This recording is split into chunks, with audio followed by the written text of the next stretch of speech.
समय बड़ा बलवान होता है।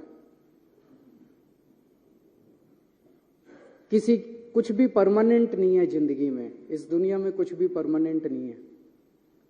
कोई अगर सोचे कि मेरी सरकार बन गई अब जिंदगी पूरे मेरी सरकार रहेगी, ऐसा नहीं होने वाला। आज मेरी सरकार है, कल हमारी सरकार नहीं होगी।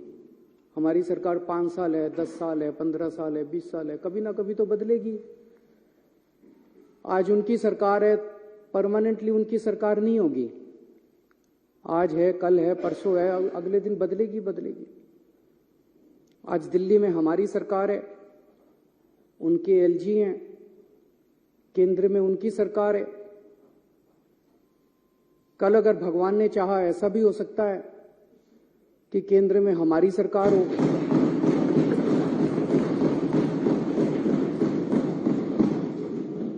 दिल्ली में हमारे एलजी हों,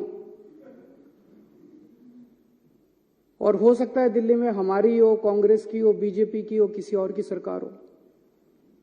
हम ये सुनिश्चित करेंगे कि हमारा एलजी इस तरह से तंग नहीं करेगा उस टाइप का जो भी सरकार होगी।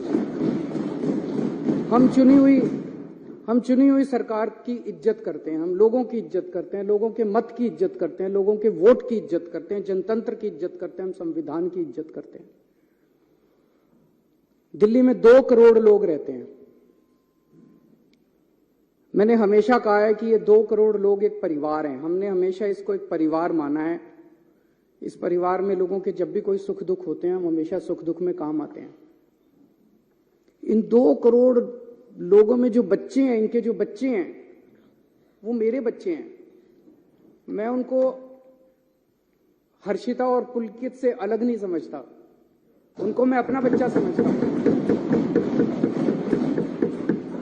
उनको मैं अपना बच्चा समझता हूं। तो जितनी अच्छी शिक्षा मैंने हर्षिता और पुलकित को दी है, उतनी अच्छी शिक्षा मैं दिल्ली के एक एक बच्चे को देना चाहता हूं। ये मेरा मकसद है। और उसी मकसद से हम लोगों ने शिक्षा के ऊपर, क्योंकि मुझे ये लगता है कि अगर हमने अपने बच्चों को अच्छी शिक्षा दे दी तो देश का भविष्य बनेगा, बच्चों का भविष्य बनेगा तो देश का भविष्य बनेगा। अगर मुख्यमंत्री ने और शिक्षा मंत्री ने कह दिया भाई मैं अपने टीचर्स को फिनलैंड ट्रेनिंग कराने जाऊंगा, भेजना चाहता हूं, बस यहां खत्म हो जानी चाहिए थी बात। लेकिन यहां अजीब जनतंत्र है, सारी फाइलें एलजी साहब के पास जाती हैं, सारी फाइलें एलजी साहब के पास जाती हैं। एलजी साहब ने एक बार नहीं 2 बार ऑब्जेक्शन लगा के फाइल के ऊपर भेजा। अभी मैं पढ़ के सुनाऊंगा थोड़ी देर में। 2 बार ऑब्जेक्शन लगा के भेजा। तो जब बार बार ऑब्जेक्शन लगाया जाता है, एलजी साहब कह रहे हैं ना कि मैंने तो मना थोड़ी किया। जब 2 बार ऑब्जेक्शन लगाया, अब तीसरी बार भेजेंगे तो फिर ऑब्जेक्शन लगाएंगे, तो इसका मतलब आपकी नीयत खराब है। एक बाबू क्या करता है, आप अपना लाइसेंस बनाने जाते हो, लाइसेंस बनाने वाला मना थोड़ी करता है, वो ऑब्जेक्शन पे ऑब्जेक्शन, ऑब्जेक्शन पे ऑब्जेक्शन, फिर आप दलाल को पकड़ते हो। वो दलाल कहता है इतने पैसे दे दो, बाबू को अंदर पैसे दे दूंगा और वो अब फाइल क्लियर कर देगा। तो ये बार बार जो ऑब्जेक्शन लगाए जा रहे हैं, इसीलिए तो लगाए जा रहे हैं, नीयत खराब है, फिनलैंड टीचर्स को भेजने नहीं देना चाहते। आज मैं ये लेके आया हूं महोदय, बीजेपी वालों के कितने एमपीज ऐसे हैं, ये पूरी लिस्ट है, जो खुद विदेशों में पढ़ के आए हैं। इनकी कभी इनके मां बाप ने कॉस्ट बेनिफिट एनालिसिस करी? कितने एमपी ऐसे हैं जो खुद विदेशों में पढ़ के आए हैं? इनके कितने एमएलए ऐसे हैं जो खुद विदेशों में पढ़ के आए हैं? कभी इनके मां बाप ने कॉस्ट बेनिफिट एनालिसिस करी? ये बच्चे हैं कैबिनेट मिनिस्टर्स के, बीजेपी वालों के बच्चे, जिन के बच्चे अभी विदेशों में पढ़ रहे हैं। मेरे को इससे कोई एतराज नहीं है, मैं किसी की शिक्षा के खिलाफ नहीं हूं।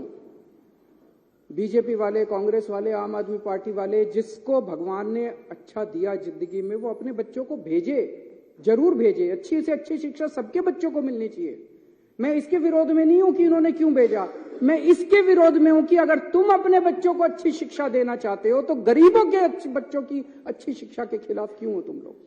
अगर हम अपने बच्चों को, गरीबों के बच्चों को अच्छी शिक्षा देना चाहते हैं, अपने बच्चों को अच्छी शिक्षा देना चाहते हैं, तो तुम रोकने वाले कौन होते हो? ये विदेश कैसे जा सकते हैं? पढ़ो, एलजी साहब ने लिखा है इंडिया में करा लो ट्रेनिंग। ये एलजी साहब की नोटिंग है, इंडिया में करा लो ट्रेनिंग। अरे क्यों करा ले इंडिया में ट्रेनिंग? हम कम हैं किसी से? गरीबों के बच्चे कम हैं किसी से? गरीबों के बच्चे हैं तो इंटेलिजेंट नहीं है क्या? क्यों करा ले? हम तो अपने बच्चों को फिनलैंड भेजेंगे। पूरी दुनिया में सबसे अच्छी शिक्षा फिनलैंड के अंदर मिलती है, सबसे अच्छी, ये सबको पता है। फिनलैंड पूरी दुनिया में शिक्षा में नंबर 1 है, और उसमें भी जो नंबर 1 यूनिवर्सिटी है उसमें भेज रहे हैं हम। पूरी दुनिया में जो नंबर 1 है हम तो भेजेंगे सर। दिल्ली के लोगों का पैसा है, टैक्स का पैसा है दिल्ली के लोगों का, टैक्स के पैसे से, दिल्ली के टैक्स के पैसे से भेज रहे हैं। लोगों का पैसा, लोगों के बच्चे, अपने पैसे से लोग अपने बच्चों को ट्रेनिंग के लिए भेजते हैं। ये वो क्या कहते हैं, पराए घर में अब्दुल्ला दीवाना, ये एलजी कौन हो गया है? बेगानी शादी में अब्दुल्ला दीवाना, ये एलजी कहां से आ गया? कौन है एलजी? कहां से आ गया एलजी? किस बात का एलजी? कौन एलजी? कौन लेफ्टिनेंट गवर्नर? हमारे सर पे बैठ गया आके लेफ्टिनेंट गवर्नर।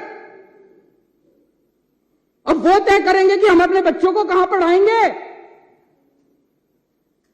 ऐसी सामंतवादी सोच के लोगों ने आज हमारे देश को पीछे छोड़ा हुआ। मैं कई बार सोचता था 70 साल हो गए हमारे देश को, 75 साल हो गए हमारे देश को, इतना पिछड़ा कैसे रह गया, इतना अनपढ़ कैसे रह गया, इतना गरीब कैसे? इन लोगों ने जानबूझ के इन लोगों ने देश को गरीब रखा है। इन लोगों ने हमारे बच्चों को पढ़ने नहीं दिया। ये तो सामने आ गया, नंगे हो गए ये लोग।